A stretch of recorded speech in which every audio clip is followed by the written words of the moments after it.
जिंदाबाद जिंदाबाद जिंदाबाद जिंदाबाद यूपीपीएल जिंदाबाद जिंदाबाद जिंदाबाद गसाइगाव बिपिएफ दोलोनि गेदेरथार खहा बिटिसिनि बिसायख'थिया गोबाव सम दंबावोब्लाबो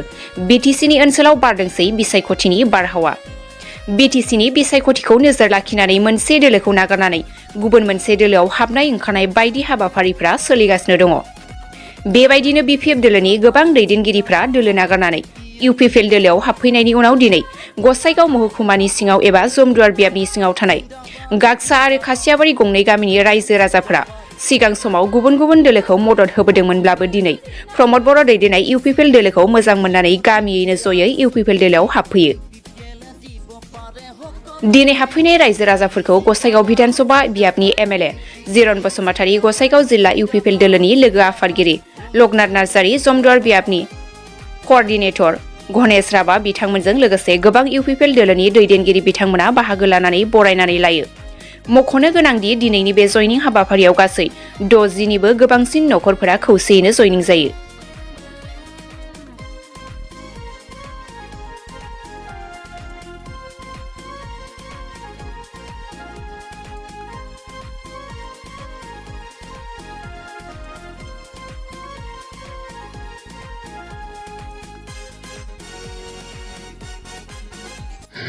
दिनैनि दिना आरोबाव जोंनि इउपिपिएल दोलोनि थाखाय मोनसे गाहाम दिन होननानै बुंनांगोन मानो होननानै बुङोबा गुबैयै बे गागसा आरो खासियाबारि बे मोननै गामियाव माखासे नखरफ्रा बिपिएफ दोलोजों लोगोसे गुबुन गुबुन दोलोनि सापर्टारबो दंमोन नाथाय बिथांमोनहा मोनसे डिसिसन लानानै दिनै बेवहाय गागसा आरो खासियाबारियाव गासै 60 नखरा बिथांमोना जोंनि दोलोआव फैबाय आरो जोङो माखासे थाखानायजों आरो दिनैनि जइन जानायजों बे गागसा आरो खासियाबारि ओनसोलाव प्राय 90% सापर्टारफ्रा जोंनि जाजोब्बाय होननानै जों बुंनो हाबाय आरो रायजो राजाफोरजों लोगोसे गोबां गुबुन गुबुन दोलो हान्जानि दैदेनगिरिफ्रा दिनै बिथांमोना मोजां मोनसे सानदों स्टाडि खालामनानै नायदों जे फैबाय थानाय समाव इउपिपिएल दोलोआनो जिहेतुके फिन आरोबाव सरकार दाफिनगोन मानो होननानै बुङोब्ला जोंनि बिटिआरनि मानगोनां चिफ प्रमद बर' बिथाङा बे ओनसोलनि गोजोन खौसेथि आरो जौगानायनि थाखाय बिथाङा गाहाम हाबा मावदों मोनफ्रोमबो जाति गोष्ठिखौ बिथाङा बिश्वासाव लानानै खामानि मावदों बिनिखायनो दिनै बयबो इउपिपिएल हान्जायावहाय लोब लोब बेवहाय जयनिं जादों आरो जोंहा मोनसे फोथायनाय दं रायजोफोरनि जे गांनाय उखैनाय बेखौ जोङो फैबाय थानाय समाव गाहामथारैनो जों सुफुंनो हागोन आरो जोङो दिनैनि तारिखनि जे महल एबा जे जोंनि परिबेस बेखौ नायनानै जों बुंनो हायो फैबाय थानाय समाव जमदुवार ओनसोलल' नङा सारा बिटिआर ओनसोलावनो बिपिएफ दोलोआ मालाबाबो बिथांमोना सिखारनो हानाय नंलिया बिथांमोना एखे जखम जानानै थानाय बायदि जाबाय आरो कोनोदिन बिथांमोना सरकार दानो हाया फैबाय थानाय समाव जोंनि इउपिपिएल दोलोआ मेजरिटि जोङो जोंनि बिजाथिफोरखौ देरहाहोनानै बेवहाय आरोबाव फिन जोंनि प्रमद बर' बिथांखौ जोङो चिफ बानायनानै जों सरकार दानो हागोन एबा सरकार दानो जों अलरेडि जों साखाफारा जाबाय आरो बिपिएफ दोलोनि माखासे दैदेनगिरि बिथांमोना बाथ्रा बुंबाय थादों हाग्रामा महिलारि बिथाङाबो होनदों बिथाङा माखासे सार्कास्टिक जे बाथ्रा थारमाने मिनिथाव जे बाथ्रा बुङो जे बिथाङा सोरबा गावनि दैदेनगिरिखौ हरदोंनो मादोंनो नाथाय बिथाङा ओरैबायदि मोनसे गावहा साननानै माने सानख'नो हायाखिसै लामा गोथेनाय बायदि बिथाङा मोनदों दा बेनिखायनो बिथाङा मोनसे मोजां स्टेटमेन्टखौ होनो हायाखै दा बिथांनि बे स्टेटमेन्टखौ नुनानै आरोबाव रासिन बिथांमोननि दोलोनि जाय कर्मिफोर जाय रायजो राजाफोर बिथांमोना गोसो बायसिनदों दा बेनिखाय दा लोब लोबै सानफ्रोमबो इउपिपिएल दोलोआव जयनिं जादों आरो जोङो मोनसे मिजिंथिदों जोंनि गसाइगाव साब डिभिजनाव बेवहाय मोनबा समस्ति दङ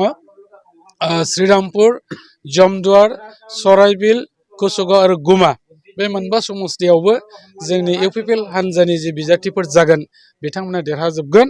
आरो बे देरहाजोबनायनि थांखिखौनो लानानै जों खामानि मावदों आरो रायजो राजाफोरा जोंखौ सापर्ट खालामदों आरो बेनिनो मोनसे बिदिन्थि हिसाबै दिनै गागसा आरो खासियाबारिनि रायजो राजाफोरनि गासिबो लोब लोबै जोंनियाव जगदान जानायनि मोनसे बिदिन्थि रामा महिलारि बिथाङा मोनसे बाथ्रा बुंबाय दैदेनगिरिफ्रा थांदोंबाबो रायजो राजाफ्रा गुबुन दोलोआव थाङा होननानै बिपिएफ सापर्टारफोरखौ मा बुंगोन बेखौ दा नोंथांमोनानो नुदों जे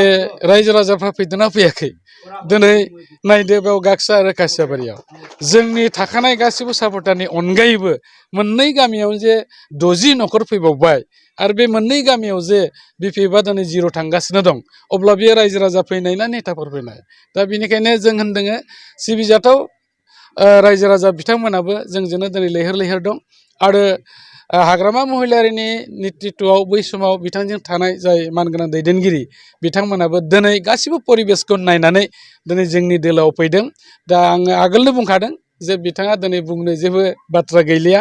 ओंखायनो जेखौ गोसो जायो बेखौ होनलाबायदों आरो जों सिगांनिफ्रायनो नुदों जे बिथाङा कुनुदिन बेबायदि जुक्ति गोनां बाथ्राफोरखौ बिथाङा होनफेरनायखौ जों नुवाखै खालि बेबायदि धेमेलिया एबा फेस्ला बाथ्रायैनो बुंनानैनो दिन थांहोदों नाथाय दिनैनि समा बेबायदि मोनसे सम नङा जे नोंथाङा जेरै बुंगोन रायजो राजाफ्रा बिदिजों खारगोन दा बै समा थांबाय गोदान सम फैदों गोदान दैदेनगिरि दिनै रायजो राजाफ्रा हास्थायदों दा दिनै इउपिपिएलनि दैदेननायाव प्रमद बर' बिथांखौ दिनै बयबो मदद होनो थाखाय आरो बिथांनि नेतृत्वआवहाय बिटिआरआवहाय सान्थि गोजोन गायसननो थाखाय लोब लोबै फैनानै खामानि मावनो फैगासिनो दं बिपिएफ दोलोखौ दैदेनगिरिफ्राबो नागारदों रायजो राजाफ्राबो नागारदों अब्लाबो बिथाङा 25टा सिट मोनगोन बायदि बेखौ लाना मा बुंगोन सार बेखौथ' माने जायफ्रा दिनै खोनानो मोन्दों एबा बिथांनि बाथ्राखौ खोनागोन बेयो माने मिनिनायनि अनगा जेबो नङा